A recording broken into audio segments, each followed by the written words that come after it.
Right, so I was just thinking last time I sort of skipped over a particular aspect that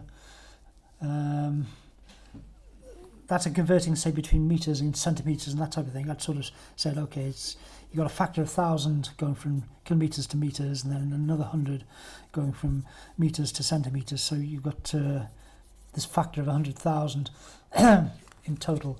But I think in practice you'd probably think more in terms of, say, shifting the decimal point. So, for example, if you've got 5.32 kilometers, you might think, okay, to go from kilometers to centimeters, that's the factor, but it's actually equivalent to shifting it by 5 decimal places. So that'll be 532,000 centimeters. Just by shifting that by 5 places.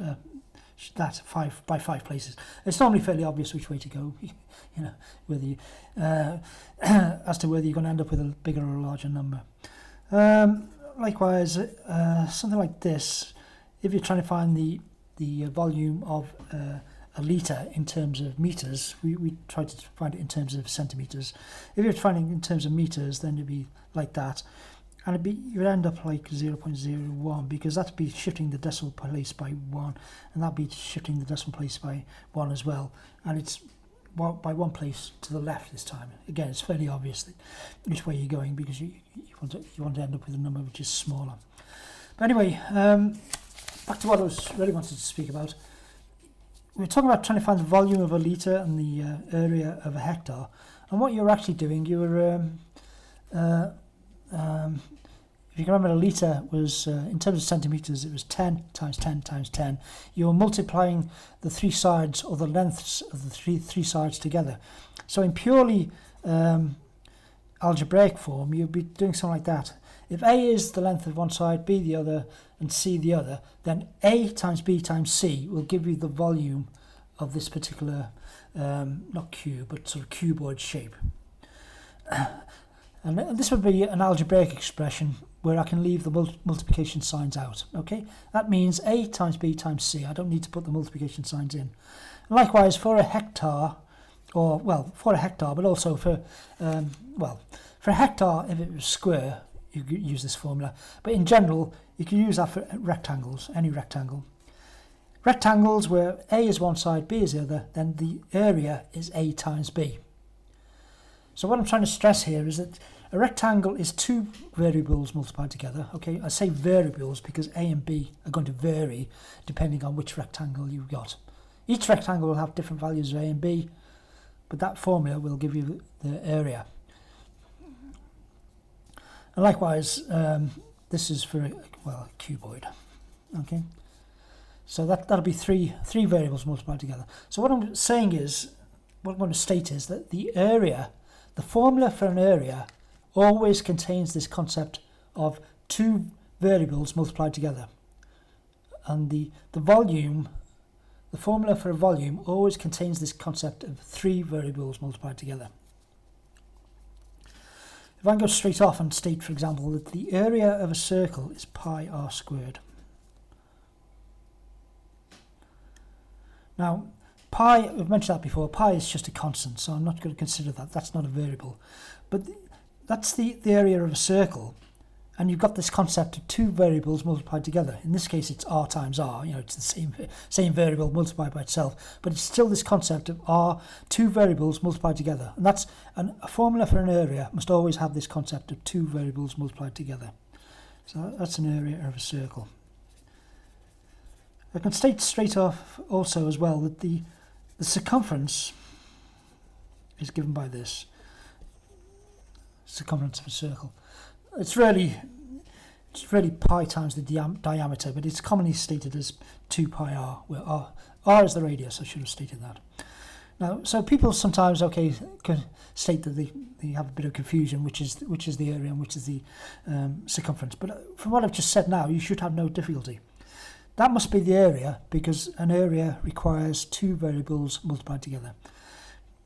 And this is obviously not an area. This is this, as it happens, is a line, the circumference around the circle.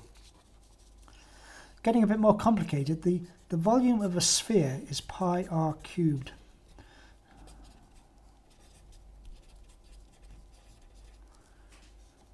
Right, so as I said before, the volume formula for a volume requires this concept of three variables multiplied together, and that's what you got. R times R times R. You ignore pi and 4 over 3 because they're just constants. So if I want to extend another one, this 4 pi r squared, that's the area of a sphere.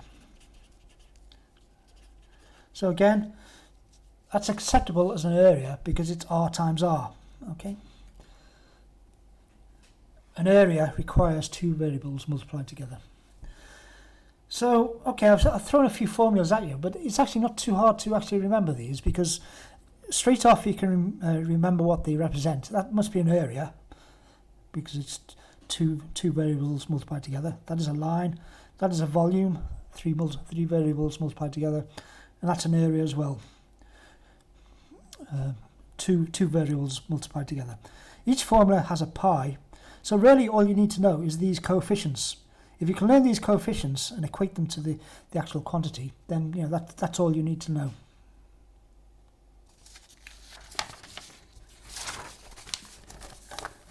Now there is a concept in mathematics called a prism, which is slightly different from its general everyday use. A prism in mathematics is any object, any three-dimensional object with a constant cross-section. So it could be a real-life prism, you know, the sort of Toblerone shape, or it could be a long section of steel as long as it's got a constant cross-section, or it could be a can of baked beans or something. Now, I mean, going back to, if I can draw this properly, I'm drawing a cuboid here, okay? So that's A, B, and that's the long length is C, okay? So the volume equals ABC, okay? Now, if I fiddle around with this a bit, I could say, okay, the volume is also equal to A times B. Well, excuse me, just to explain this, I'm introducing the multiplication signs again. C. Now, A times B, I mean, that there is just equivalent to that. It's just using different notation. But A times B is actually the area of the cross-section. So the volume is the area of cross-section times C, times the length.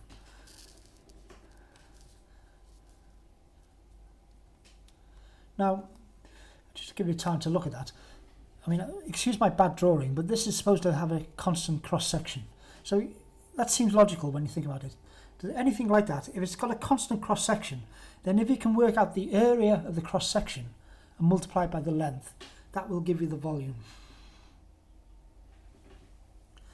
And that will generalize to anything, you know, just so long as you can work out the area of the cross-section. So I've got my can of baked beans here. So that's the cross-section. That's got a constant cross-section, which I know that's just a circle. And then I can multiply it by the length, and that'll give me the volume. So the area is pi. The area of the cross-section is pi r squared. Okay, where r is the radius of this circle. H is just that. And that will give you the volume of this can of beans. Pi r squared h, the area of the cross section times the length, which I've classified as h.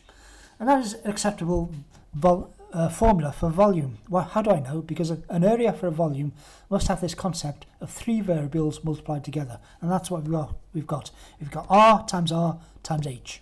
Pi is a constant, so we don't consider that at all.